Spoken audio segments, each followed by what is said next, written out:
生きて帰ってきたらダメだったんだ、殺された方が良かったんだ、段ボール何箱って郵便が届き、半分以上脅迫だったらしいんですよね。誹謗中傷っていうか、イラクでの殺意を向けられたのが終わったけれど、自分の母国に帰ってきてもう一度殺意を向けられた。自分がイラクで殺されていればここまで家族が攻撃されることはなかった。2004年4月、イラクで武装グループが日本の民間人3名を拘束し、当時派遣されていた自衛隊の撤退を要求する事件が発生。犯行声明には、要求が受け入れられなければ人質を殺害するという脅迫も含まれていました。そのうちの一人が、イラクで現在まで22年にわたり人道支援を続けてきた高藤直子さんです。前回の動画では、どのような状況で武装勢力に拘束され、そして解放されるまでに何があったのかを伺いました。しかし、帰国後の高藤さんを待っていたのは、自己責任という言葉とともに浴びせられる同じ日本人からの激しいバッシングでした。数えきれないほどの誹謗中傷を受けていた当時、高藤さんは何を思っていたのか。当時の報道だけでは見えなかった日本人人質事件の真相を伺いました。人質から解放された後、日本に帰国して、日本で自己責任論のバッシングもあったと聞いています。その時の心境はどのようなものでしたか？生きて帰ってきたらダメだったんだっていう、死んで帰ってきた方が、殺された方が良かったんだっていう風に、全部辛辣な言葉が全部死ねっていう風に私には思えたので、解放されたことを実感するのもなかなか難しかったんですけど、日本に帰ってきてからなんていうんですかね、また殺意を向けられるというか、そのイラクでの殺意を向けられたのが終わったけれど、自分の母国に帰ってきてもう一度殺意を向けられたっていう、私の中ではそれがセットになってしまっていて、今はもう全然というかあれですけど、何かその事件のことを思い出すと、その日本でのことっていうのが全部くっついて、それが一つになって思い出されるというか、それが結構きつかったっていうのがありますね。イラクでその殺意を向けられた時っていうのは、ものすごい重武装をした人たちが怒鳴ったりとか、その銃向けたりとか、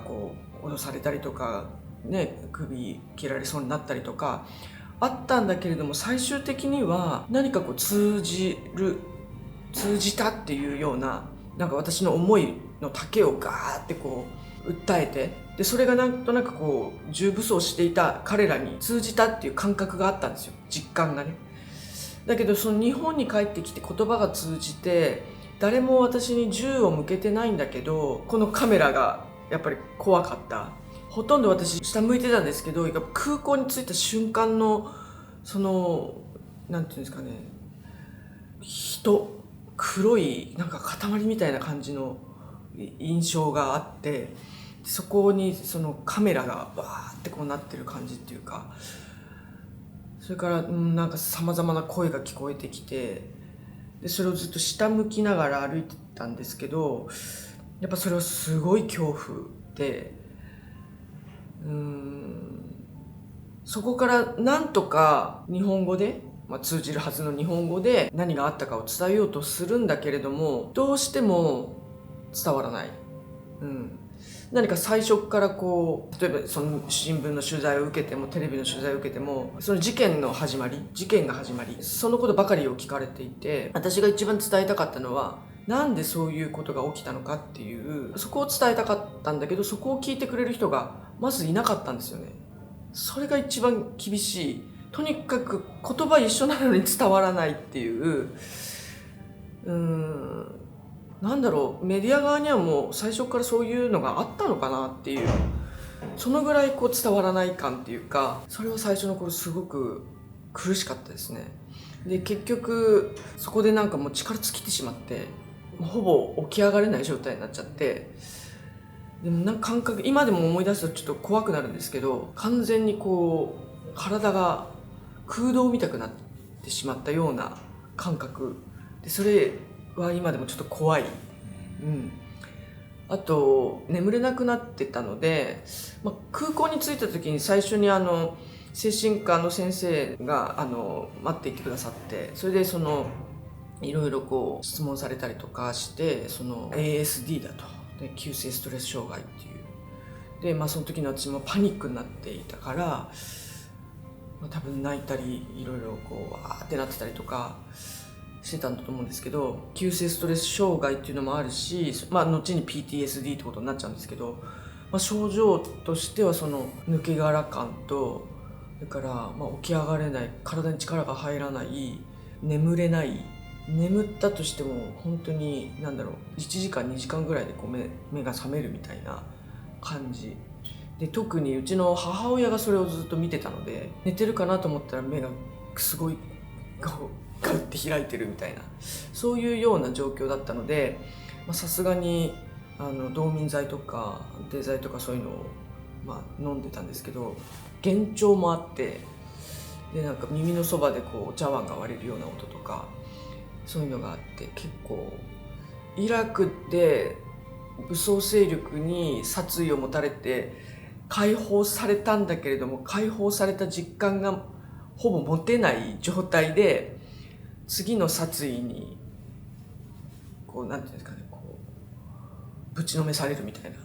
日本に帰ってきたんだけど、住所もある新聞がこれもイラクですね、ちょっとね停電しちゃったんで、イラクやっぱいまだに停電はよくあるんです。ここ多いですね。ちょっと一旦カメラ止めて、停電復帰したら続きを話しますね。すみません、電気も戻りましたので、先ほどの続きをお願いします。ある新聞社がうちの住所を出しちゃったみたいなんですよね。ほぼ全社のマスコミの人たちがうちの玄関にずっといるっていう状況が続き、住所が出たことによって一般の人たちも家を見に来るみたいなことになっちゃって、もう昼間からずっとカーテン閉めてないともう取られちゃうみたいな、そういう感じだったし、それから最初の頃はマスコミの方がバーって入ってきて、でそのまま家の中になだれ込んじゃったみたいなんですよね。うちの家族たちはそのテレビを見てたんだけれども、その状況っていうのがマスコミの人に見られるんだけど、そしたらそれが SNS はなかったんだけど2チャンネルっていうのが当時あったんですよ。でそこですごい父親が下着のシャツでいるとかそういうことが始まって、うちの弟がとにかく出てほしいと思って、マスコミの人にと思ったんだけど、ある時パソコンのある部屋で、私が使ってたんですけど、そのパソコンを勝手に電源入れて見ようとしてる人がいて、お宅どこのメディアって聞いたら〇〇新聞って答えたらしいんですけど、うちの弟の感じで、あれは新聞社じゃなくて週刊誌かなみたいな、そういう感じで、分かんないです。嘘言ってたのかもしれないし、でも本当に全部の新聞社も来てたしテレビも来てたしっていうような状況だったので、とにかくそういう感じで勝手にこう入ってきちゃう、勝手にパソコン電源入れちゃう、いろんなものをこう物色しちゃうみたいな状況になり、それを地元の友達が心配してうちに来て、うちの母親に「お母さんこれは警察を呼んだ方がいいと思うよ」って言って、それで警察の人に来てもらって、警察の人もいるしマスコミの人もいるしっていう日々がこう続いちゃったっていう状況だったらしいですね。だからそれで結局、私も ASD とか PTSD とかってなったけれど、家族も結構そういう状況になってしまって、家族はその、見ず知らずの人に、顔が出ちゃってるから、例えばスーパーの駐車場とかで30分ぐらい怒鳴られ続ける、もう罵倒され続けるみたいな、家族そうですね、結局同じようにPTSD みたいな PTSD になっちゃったんですよね。それが結構続きまして、家族も家から出られないような状況、他の2人の家族も同じように家から出られなくなる、街宣車が来てずっと何時間もこう家の周りでがなるみたいなこととか、歩いてるだけで知らない人にグーで殴られるとか、そうですね、そういう感じ、それ5年ぐらいそういう影響がずっと続いて、だからその間はとにかく私としてはそういう事件がなぜ起きたのかっていうことを伝えたくて、とにかく講演会を受け入れるだけ受けて、とにかくどんな機会も逃さずに日本中歩きで合間を縫ってイラクの隣国のヨルダンに行くっていう、そういうもう本当に1年に5回とかそのぐらいはこう行ったり来たりをして5、6回行ったり来たりして、でイラク支援を続けながら日本ではもう空港からまっすぐ講演会場に行ってみたいな、そういう毎日そういう感じで、も自分で今どこにいるのか何やってるのか時々分かんなくなっちゃって、私だけがそのバッシングを受けてるならよかったんだけど、家族とかその講演に呼んでくださる主催者とかそういったところに矛先がいっちゃうのがすっごい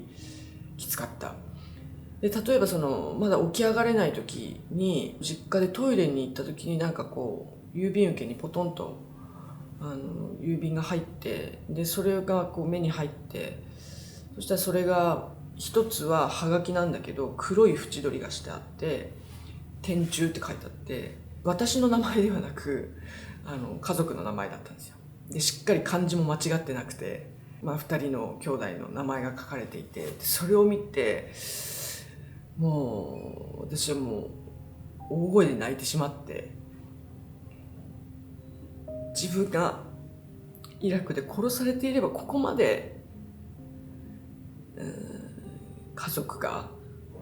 攻撃されることはなかったっていうふうに思って生きていけないなって思いましたね。だから本当に消えてなくなりたい、死んだ方がいいと思ったんですよね。でもう一つの方はもうとにかくものすごいこう脅迫みたいなこととかいっぱい書いてあったやつだったんですけど、うちの母親がとにかく山のように住所が公開されてしまったこともあり、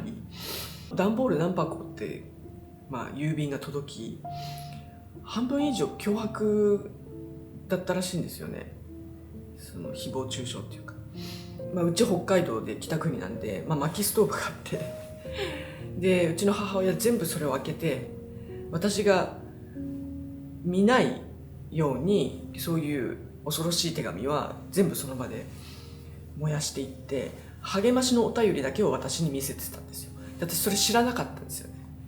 で私はそれを励ましのお便りを見てなんとかこう持ちこたえるっていうか、そういう状態だったんだけど、何年か経ってから実はすごい大量の誹謗中傷とか脅迫とかがすごい来てたっていうのを何年も経ってから聞いて、それ全部仕分けしてくれてたんだと思って、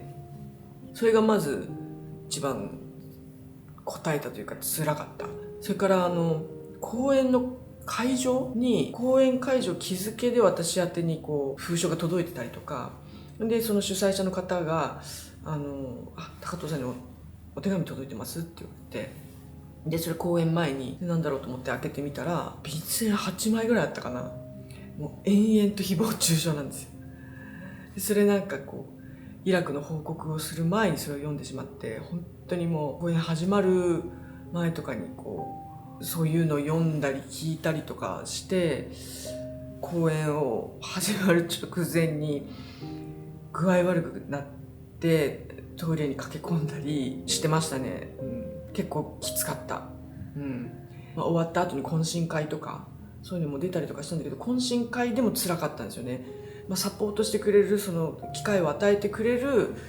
方々にとってもすごい何が起きてたかよくわからない、そのイラクの話の他にやっぱりその打ち解けた後に、もっと深掘りしようかなっていうふうに思われると思うんですけど、やっぱその時はやっぱきつかった。あの時本当に実際はどうだったのとか、例えば自作自演とかっていう報道とかもすごいあったりとか、ある新聞では私が武装勢力とつながってたとかそういうことも書かれたりとかしてたので、それを、信じてはいないけれども違うんだよねとか、そういうふうに聞かれること自体がもう本当に思い出すこと自体が辛くて、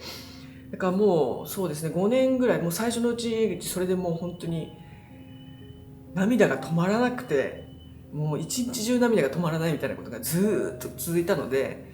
もう講演は受けるけど一切懇親会とかは出ない。それからそのアンケート、最初のうちは読みました。で1000枚ぐらいはトータル読んだと思う。多分その何百人もうでも数日でもうやめようと思いました。なぜならほぼ同じだったんですよ。とにかく最初の頃はすごいこう聞きに来られる方々もすごいなんですかね、睨みつけてくる感じです。もう前の方の人とかなんかもすごいこうなんていうんですかね、刺すような視線で私見られていて、で必ずこの度はご迷惑をおかけしましたっていうふうに謝罪で始めたんだけれども、とにかく視線が怖い。マスコミも最初の頃はすごい必ずいたので、望遠レンズが怖いとか、とにかく必死でしたね。そういう状況があったんだけど、アンケートが元人質何を喋るんだろうと思って来てみたけど、全然知らないことがたくさんあって驚きました。謝らせてくださいみたいなアンケートばっかりだったんですよ。私はなんかそれをもう見て、謝らせてくださいって言われても、なんかそれをちょっと見るのもちょっと結構辛かったっていうか、マスコミの方がよく来たんですよ。記者の方とかが。で講演会とかに何度もその名刺を置かれていって、で何々新聞です、何々テレビですみたいな感じで来て、まずは謝罪させてくださいみたいな感じで個人的にこう謝罪をされるみたいなことが結構あって、で私はそれはどういうことって、謝罪をしなきゃいけないような記事を書いたのかと思って、なんで私に謝罪するんですかって言って、まずは謝罪をしなければならないような、今おっしゃったようなことが本当だとしたら、まず新聞社で同じ紙面を使って、まずは読者とか視聴者の方に謝るべきなんじゃないですかって、私個人的に謝られても困るって言いました。とか、それ以外にも私が非常に嫌だなと思ったのは、チャリティー番組とか、それからそのニュース報道とか、謝罪をした後にこういう企画を作ってますと。でそれも私全部断りました。例えばスタジオに、人気の芸人さんと芸人グループと一緒に出てとか、でそこでその再現ドラマを作ってとか、なんかそういう企画もあったし、いろんな企画が持ち込まれて、でも私それ全部断ったんですよ。やっぱりすごいそこにはそのプロデューサーの方とかのなんか結論ありきみたいなところもあったし、それから何より謝罪を しながらその企画を話す方って、なんか私としてはすごく嫌な気持ちになったんですね。なんか自分たちが謝罪しなきゃいけないような報道をしたとするんだったら、私はなんかこう尻拭いのように使われるような気がして、それは嫌ですって言ったんです。また私を使うんですかって言って、でそれで全部お断りしたんです。だけど映画ファルージャの伊藤めぐみさんを受けた理由があって、なんでかって言ったら、彼女イラク戦争の時高校生で、私その時に会ってるってことが後で知ったんですね。で彼女はそっから始まってたんですよ、企画書が。私に会いに来た時、企画書を書く前に私にヨルダンに会いに来て、で話した時に最初私気づかなくて、あの時の高校生だって。でその時にイラクの子供たちを殺さないでくださいっていうプレートを首から下げて1年間過ごしてたっていうことがあって、印象にはあったんだけど、まさかその人だと思わなくて、でもそのことをまず企画もらう前に聞いて、あの時の女子高生って言って、そこから彼女は始まっていて、イラク戦争の後にその私の事件を聞いて、まるで自分が捕まったかのような気分になったっていう話。もし私が言ってたら私が捕まってたかもしれないみたいな、その当事者感っていうか、全く今までもらってたテレビの企画とは全然違う視点だったんですよ。で、いくつか条件を出してファルージャまで一緒に来てもらえるかどうか、いろいろすごい何度も話し合って、それで伊藤さんの映画だけ、ドキュメンタリーだけ引き受けたっていう。でも日本にいる時にはもうとにかくそういう感じで、歩いてても盗撮みたいなのとか、それから飛行機乗ってても盗撮みたいなのがずっとあったので、あとはなんかヨルダンに着いた時に日本人のバックパッカーにこうカメラ持って追っかけられたりとかそういうのはありましたけど、でも日本にいる時よりもヨルダンにいる時の方が寝られたんですよね。自分の常宿に行って鍵を閉めてやっと寝られるみたいな。で年にその5回6回ヨルダンに行って、でそこに通訳のワセックとかカーシムとか、もうみんながそういう映像を持って、とにかくそのたんびにヨルダンに来てくれて、そこでもうミーティングを毎日やって、映像の説明を受けて、私が聞き取って、彼らの体験聞き取ってみたいな。でもそれがすごい大変だし、ものすごい戦争の映像だから見るのも辛いけれど、日本にいるよりはイラクの人たちと一緒にいる方が気持ち的には救われたというか、説明しなくても分かり合える、その同志みたいなそういう感じがあったので、日本にいるのがすごく辛かったですね。当時は SNS もなかった時代ですから、高藤さんが実際の事実はこうなんだっていうところを伝えようと思っても伝える手段がなかったわけですよね。今も私、こういう仕事してるんで誹謗中傷とか、よく来るんですけど、とはいえやっぱり私の場合は自分の本当にやっている活動とか思っていることを伝える手段があるので、まだ折り合いをつけられるんですけど、当時は本当異常だなって聞いてて思うんですけど、マスコミが言ったことがそれがそのまま、事実になっちゃうっていう、格好好きな事実になっちゃうっていう、私は想像することしかできないんですけど、でも本当想像を絶するような状況だったんだなというふうに話を聞いていて感じましたね。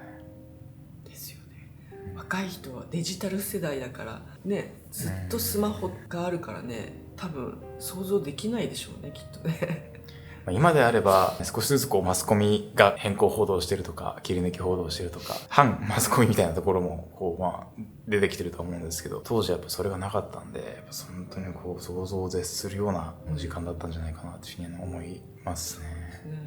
報道の人たちとはいえ、でもそのヨルダンでその遠隔でその支援を継続するっていう方法を選んで、イラク支援を継続する。でそこで私にまず説明するためにとにかく何時間にも及ぶ動画を必ず持ってくるわけですよね。それをやっぱり日本に帰った時、日本の報道機関にそれを持っていくわけですよ。で東京に行って、でテレビ局に行って、新聞社に行って、こうでした、ああでした、こうなんですこうなんですって言って映像を見せて、でやっぱりその点と点みたいな報道にもすでになっちゃっているから、この点と点を埋める情報をテレビ局のお話を聞いてくれるプロデューサーの方とかディレクターの方に、この点と点の間でこれがこういうふうにこうなってこうなりましたみたいな説明書きと一緒に映像を持ってって、でこれで特集できないでしょうかみたいなことを相談してっていうのを毎年やってたんですね。3月20日のそのイラク開戦の日が結構その特集を組んでくれる時だったので、そこに合わせてコンタクトを取ってみたいな。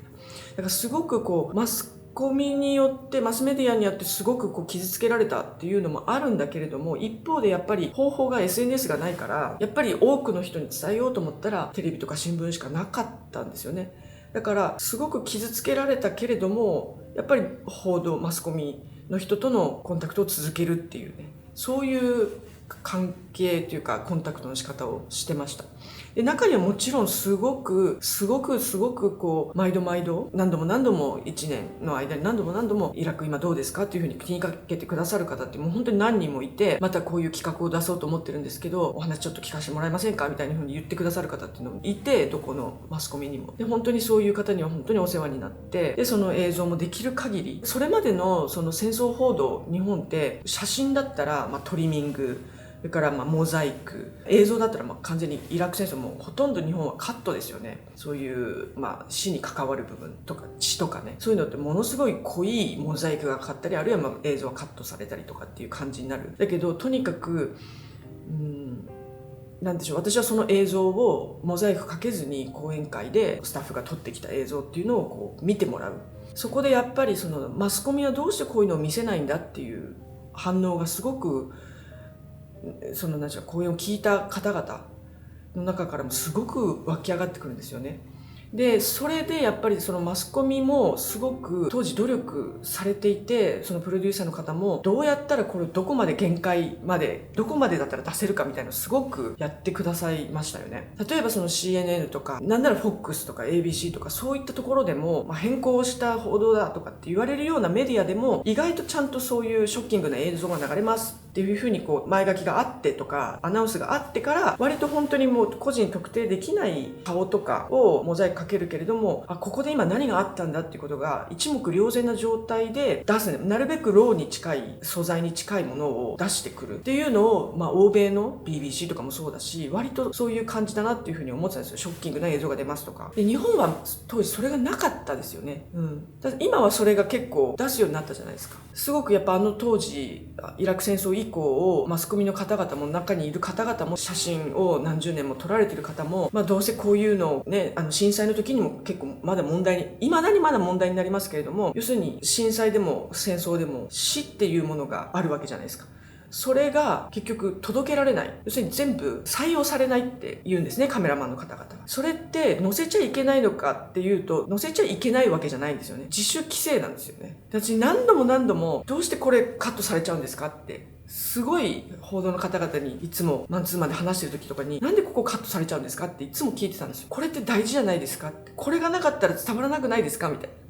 そういった会話すごくしてきたんですけど、やっぱり震災の時にもやっぱりそういう話すごい出てきて、紛争地散々撮ってるカメラマンさんも、どうせこれって使われないだろうなって思いながら、東北の震災の写真いっぱい撮ってたと。どこでそれが却下されるかっていうと、デスクだったり、それから地方の新聞社がその写真を使うとき、通信社の写真を使う時とかに、地方の新聞社がこれは使えないと。でそれは視聴者とか読者に、忖度というか、なんていうんですかね、視聴者がそれを嫌がるだろう、読者がそれを嫌がるだろう、見たがらないだろうっていうことで、却下するっていう。そういう流れを聞いたときに、本当に読者はそうなんだろうかとか、確かにそういうのを見たくないという人もいるだろうと思うけれど、私がその20年近く講演会をやってきたときに、多くの人たちは本当のことが知りたい。だから高校生とかにも結構よく言われるんです。大人は僕たちが見てることを知らないんだ。YouTube で子供たちにこういうのを見せるなとかって平気で言ったりする。子供たちにこういうの見せるなって言ってるけど、俺たちはもうすでに見てる。っていう風に言ってて、面白半分に見られると困るし、その説明書きもないままにただ流される、変な BGM とかつけられて、ただそれだけの恐ろしい場面だけが流されるみたいのは絶対に嫌だけど、私は私の説明でこのご遺体がどういう人で、なぜこういうその殺され方をしたのかっていう説明はしたい。マスコミの中でも、その報道、それからフリーのジャーナリストの中でも意見は分かれるところだと思うけれども、私はそういう考え方だった。で、それを今もそのまま、そういう信念というか、分かんないけど、それが私の戦争の教訓というか、じゃないと、やっぱ戦場になってないところで戦場を伝えるってすごく難しい。すごく難しい。匂いとか、血の色とか、今でもその伝えるっていう、戦争を伝えるっていうことを、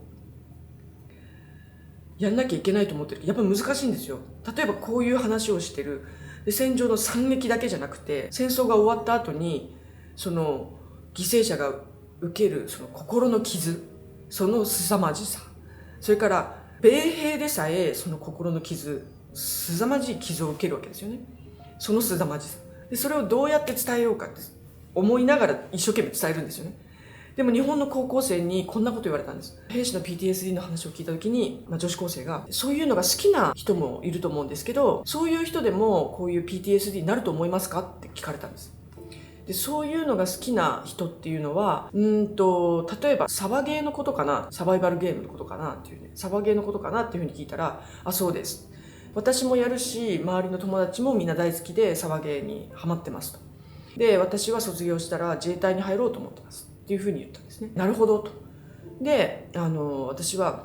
すぐにそこ答えないで、実は私北海道の千歳出身で、ちっちゃい時から大砲の音を本当に身近に聞いて育ってて、振動が家に来るぐらいのドーンドーンとかダダダダダダダダとか、それから犬の散歩に行くと横を戦車が何台も横を間近に通っていって、私よく自衛隊さんに手振ってたんですよ。コンビニの前とか、それから交差点、信号のある交差点とかにキャタピラ戦車がガーって車列で通っていったり、これ日常の風景なんですよ。軽自動車、戦車み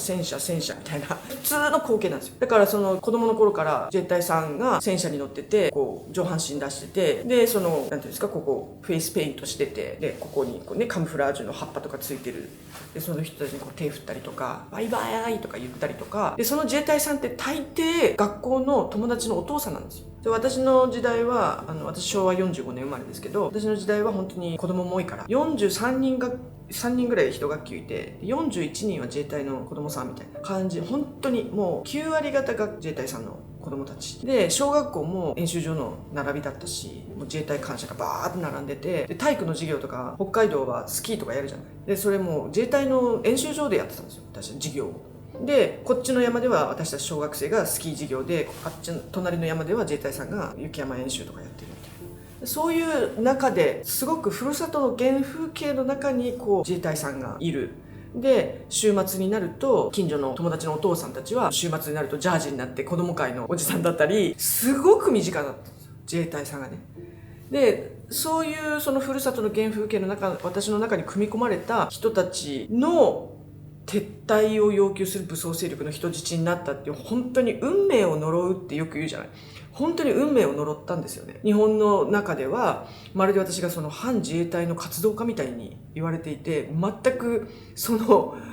意味がわからないというか、そのなんかワイドショーとかその週刊誌とかに書かれていることとか、家族も言ってましたけど、本当にこう全くなんかフィクションのような感じ、もう現実と全然乖離しているような状況っていうのがあって、それは本当になんかこう自分の地元にもすごく居づらい状況っていうか、それはすごくありましたね。それ若干引きずってますけど、でうちはもう駐屯地もあるし基地もあるし航空自衛隊もあるし、で私の実家そのものがもう演習場の横なんで、戦車は通るしみたいな、そういうところじゃないですか。でヘリコプター通るし、やっぱりあまりにもその米軍バグダッドでね、米軍のアパッチヘリが低空飛行でホバリングしたりとか銃向けてくるのとか、結構そういうのがあったりとかしたから、子供の頃から聞いてたその音がバグダッドの現場では人が死んでるっていう、その戦場と演習場の違い、頭で分かってたはずなんだけど全然違うっていうことが初めてその恥ずかしい話、バグダッドに行ってちゃんとこう分かるわけですよ、目の当たりにして。で本当にそういう中でいたので、私はそのサバゲー好きな人でも PTSD になりますかって言われた時に、私のその経験を言ったんですよ。で私は自衛隊の町で育って、で初めて頭の中では演習場と戦場って違うと思ってたけど、実際に戦場に行ってみて初めてその違いが分かったんだって。戦場に行ってみないと分からないよっていうふうに言いたくないと。そうするとあなたが戦場に行かなきゃいけないからねって。だからそのサバゲーではないことをまずは知らなきゃいけない。そのためには戦場を知っている、戦場を経験した人たちの話をより聞くべきだと思う。その上で自分が自衛隊に入るか入隊するかしないかは自分で決めることで、それは私が決めることではないし、ただやっぱりその PTSD になるかっていうと、やはりそのイラクに派遣された自衛隊の方、それから自衛隊のその基幹自衛官のそのご家族の方とか、そういった方にもやはり影響が出ているっていうのは現実としてあるよと。だからそういったことも、もし今心配で放課後にねこれだけ残って話を聞いて質問をいっぱいしてくるっていうことはやっぱ気になってるってことだから、気になったことを放置しないでちゃんと自分なりに調べて、で決めた方がいいんじゃないかなっていうふうに言ったりした。だからその伝えるっていうのは難しい。サバゲー演習場と戦場、その違い、武器輸出三原則の緩和っていうのがあったじゃないですか。でちょうど2016年には IS 掃討作戦っていうのが長期にわたって始まるんだけど、その直前ぐらいに日本でねその武器輸出三原則緩和っていうのがあって、防衛装備移転っていうような名前に変わって、防衛装備で つまり武器、言葉が変わったからね、武器がなくなって防衛装備、でも指すものは同じだよね。戦車だったり大砲だったりいろんなものですよ。でその名前を変えて、防衛装備移転原則っていう話になったんだけど、そのニュースを、日本語のニュースを読ん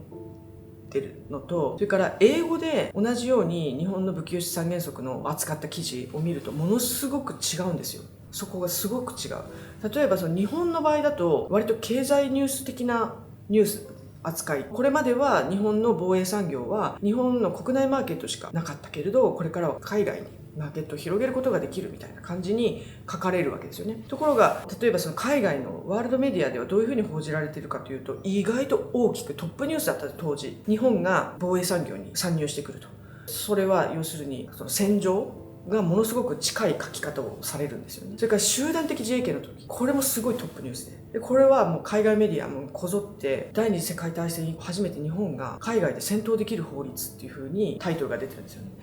とにかくその日本の中でこう伝わっているものを日本語で武器っていうのが防衛装備になってたりとか、そういったその言葉遊びのような感じになっちゃってる。でそれでますますその戦争のイメージが伝わらないとか。でもそのミサイルとかそういったそのものが、そういったものがその防衛装備、いわゆる武器とかに部品としていっぱいありますよね。でそれを打ち込まれる側は何を見てるかっていうと、その落としてきた戦闘機はどこから来た戦闘機か、戦闘機が落としたミサイルはメイドインどこの国なのか、製造国を見てたり探そうとしたり、それからその爆弾のね、その鞘みたいなところに悪口が書かれてたりとか、そういうのするんですよ。今イスラエルとかでもよくやってるけど、そのすごい悪口が書かれてたり、誹謗中傷書かれたりするわけですよ。そういうのとかを撃たれた側は見たりするわけですよね。だから日本の中で経済ニュースのように扱われているような武器の話とかも、実際には英語やアラビア語で書かれている時には、日本が紛争地に関わる産業に進出してきたとか、日本もこれからは紛争地で戦闘するようになる、そういう法案が通ったとか、そういうふうに書かれていたりするんですね。そのギャップ、まさにそのギャップを点と点も埋めなきゃいけないけど、そのギャップも埋めていかなきゃいけないから、本当に戦争を伝えるって難しいなって感じてる。スマートフォンとかでその戦争ゲームとかめちゃくちゃみんなやったり、中学生高校生とかみんなやったりとかするけど、別にゲームはゲームとして楽しいものなのかもしれないけれども、それと現実世界の戦争を混同して、現実の世界では人間が死んでるっていうところを想像する力とか共感する力みたいなものが失われていないかなって、時々僕もなんか心配になることはありますね。なんか SNS とかでも戦争じゃなくてもこの貧困とかいろんな問題とか私も扱ってますけど、なんかそれがただの一コンテンツとして指先一つで興味なかったらパッと飛ばせる時代だけど、でもそのカメラの向こう側には本当の人間がいるっていうところをちょっとでもこの動画を見てくださる、私の動画を見てくださる方にはなんか考えてほしいなと思うことがありますね。イラクでの人質事件、そして帰国後の激しいバッシング、壮絶な経験を経てもなお22年間イラクの人々を支え続けてきた高藤さん。なぜ彼女は今もイラクに関わり続けているのか、その原動力はどこから来ているのか。次回、ついにロングインタビュー完結編です。高藤さんが語るイラクに関わり続ける理由と今を生きる日本人へのメッセージをお届けします。チャンネル登録がまだお済みでない方、ぜひこれを機会にチャンネル登録をして次回の動画をお待ちください。海外で活躍する日本人や大手のメディアでは知れない世界の実情をもっと知りたいという方、ハラカンタの YouTube 活動を応援していただけないでしょうか。ハラカンタの海外取材はハラカンタを応援するサポーターズクラブの皆様のご支援によって成り立っています。もしハラカンタの活動を支えてくださる方がいらっしゃいましたら、ご無理のない範囲で構いません。マンスリーサポーターになっていただけないでしょうか。一口1000円からご加入いただけます。少しでも興味のある方、概要欄のリンクからサポーターズクラブのホームページをご覧ください。ということで、今回も最後までご視聴くださりありがとうございました。また次回の動画でお会いしましょう。